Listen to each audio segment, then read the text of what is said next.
नमस्कार दोस्तों, आज की वीडियो में बात करेंगे हम रेलटेल के बारे में।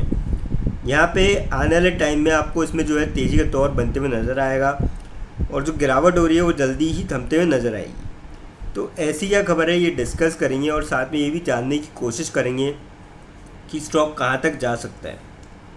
फिर हम बात करेंगे यहाँ पे टाटा मोटर्स के बारे में।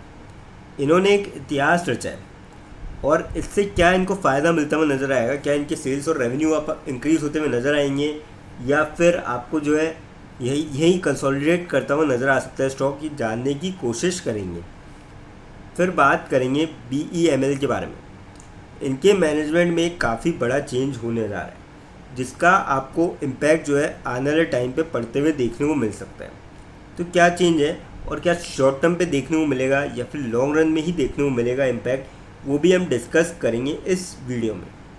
तो सबसे पहले बात करते हैं यहाँ पर रेलटेल के बारे में। 321.2 पे क्लोजिंग देखने को मिली आपको फ्राइडे के दिन।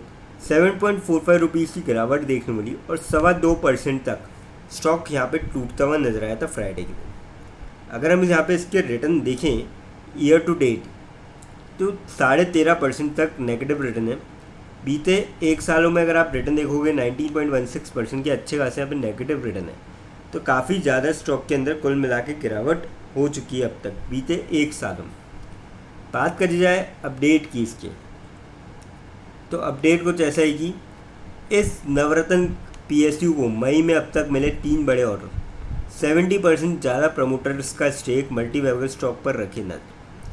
अब कौन सी कंपनी है, अगर हम इसको डिटेल में देखें तो लगातार यहाँ पे इनको तीसरा बड़ा ऑर्डर मिला है और कंपनी को रेलवे, ट्रांसपोर्ट और इंश्योरेंस सेक्टर से AI और स्मार्ट इंफ्रास्ट्रक्चर से जुड़े प्रोजेक्ट्स मिल रहे हैं। तो काफ़ी बढ़िया चीज़ है। कंपनी जो ऑर्डर बुक है वो टेक्नोलॉजी पोर्टफोलियो मजबूत दिख रही है। और अगर हम यहाँ पे कंपनी का नाम देखें तो रेलटेल कॉरपोरेशन यहाँ पे है और जब मार्केट क्लोज हुआ था तो उसके थोड़े टाइम पहले ऑर्डर मिला था। तो डेफिनेटली इसका जो इम्पैक्ट है आपको मंडे के दिन यानी कि कल के दिन अब स्टॉक पर पड़ते हुए देखने को मिलेगा। और कहीं ना कहीं मुझे लगता है कि आप इस स्टॉक में अब जा सकते हैं। जो ऊपर के लेवल्स की गिरावट है वो आपको अब थमते हुए नज़र आएगी कहीं ना कहीं और स्टॉक में वापस से तेज़ी बनते हुए नज़र आ सकती है। बीते 5 सालों के अगर आप रिटर्न देखेंगे 144% के आसपास बेहतरीन रिटर्न है और आने वाले टाइम में भी मुझे लगता है कुछ इसी प्रकार के आप रिटर्न एक्सपेक्ट कर सकते हैं। तो मेरे ख्याल से गिरावट का जो है फ़ायदा उठाया जा सकता है दोनों ही शॉर्ट टर्म और लॉन्ग रन में। पर शॉर्ट टर्म में मैं ये कहूँगा कि अगर कोई भी ले रहा है तो थोड़ा सा स्टॉप लॉस लगा के ट्रेड ले ताकि वो थोड़ी सी सेफर साइड आ जाए। अब बात करते हैं यहाँ पे टाटा मोटर्स की।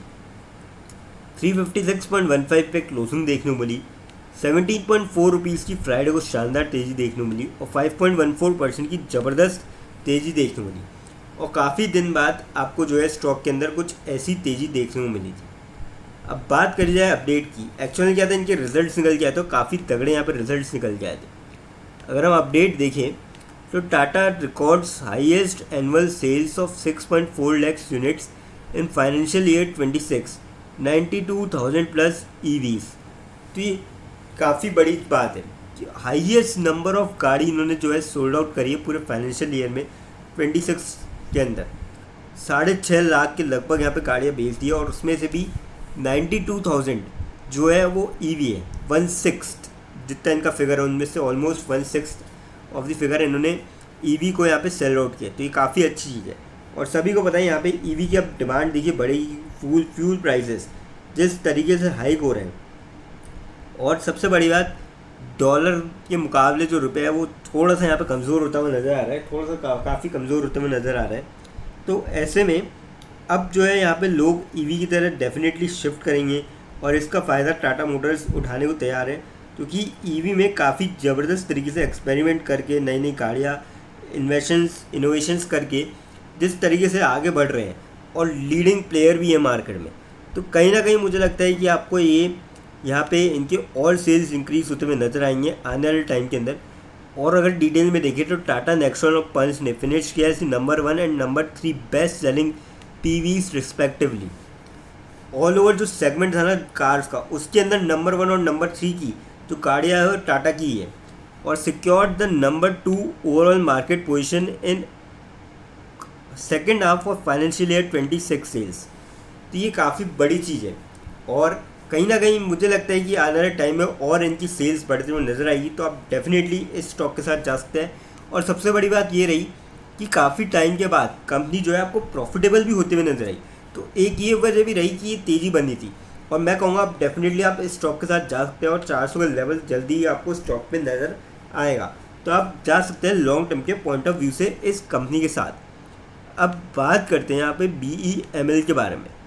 फ्राइडे के दिन आपको 1781 पे क्लोजिंग देखने को मिली, 52.4 रुपीज़ की गिरावट देखने को मिली और 3.25% के लगभग तक स्टॉक यहाँ पे गिरता हुआ नजर आया। ईयर टू डेट अगर आप रिटर्न देखोगे 3.5% के आसपास नेगेटिव रिटर्न, साल भर में 4.5% के आसपास रिटर्न है और 5 सालों में 170% की काफ़ी ज़बरदस्त रिटर्न दिखाया। अब देखिए बीते साल भर में मार्केट कुछ ज़्यादा खास परफॉर्म नहीं कर पाए, काफ़ी सारी कंपनीज नेगेटिव रिटर्न है या फिर फ्लैट से रिटर्न है, काफ़ी ठीक ठाक से रिटर्न है, मतलब ज़्यादा कुछ खास रिटर्न है नहीं। तो इसके इस मुकाबले काफ़ी ठीक ठाक यहाँ पे रिटर्न है, हालांकि नेगेटिव ज़रूर है पर फिर भी कहूँगा थोड़े ठीक नंबर्स हैं इसके।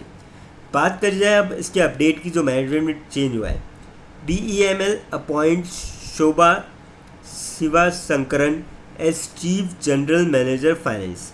तो ये काफ़ी बड़ी खबर निकल के आ रही है और सबसे बड़ी बात इनका जो एक्सपीरियंस है ना वो 29 ईयर्स का है सेल के अंदर, जिससे कि ये स्ट्रेंथन करेंगे फाइनेंशियल स्ट्रेटेजी और गवर्नमेंट्स को BEML के अंदर। तो काफ़ी बड़ी यहाँ पे चीज़ है और कहीं ना कहीं मुझे लगता है कि इसका काफ़ी पॉजिटिव इम्पैक्ट जो है आपको देखने को मिला, क्योंकि लगभग 3 डिकेड का एक्सपीरियंस और ऐसा भी बहुत कम लोगों के पास होता है कि जो 3 डिकेड का एक्सपीरियंस हो और उस कंपनी से अगर स्विच करके दूसरी कंपनी में जाएंगे, तो कहीं ना कहीं उनके एक्सपीरियंस का फ़ायदा उठाया जाएगा और अच्छा खासा फ़ायदा उठाया जाएगा।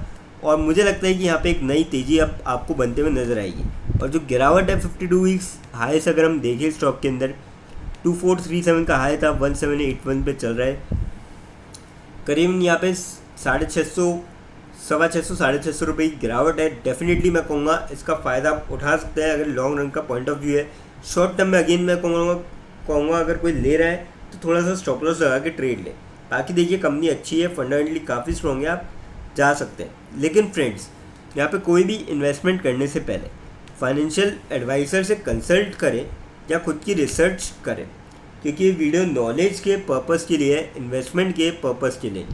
दोस्तों अगर वीडियो अच्छी लगी हो तो चैनल को लाइक और सब्सक्राइब ज़रूर करें, ताकि आने वाले टाइम में आपको जो है और भी ऐसे अपडेट्स मिलते रहे। और हाँ दोस्तों, आप हमको कमेंट सेक्शन में जो है ज़रूर बता सकते हैं कि नेक्स्ट वीडियो जो है आपको कौन से स्टॉक पर चाहिए। थैंक यू दोस्तों।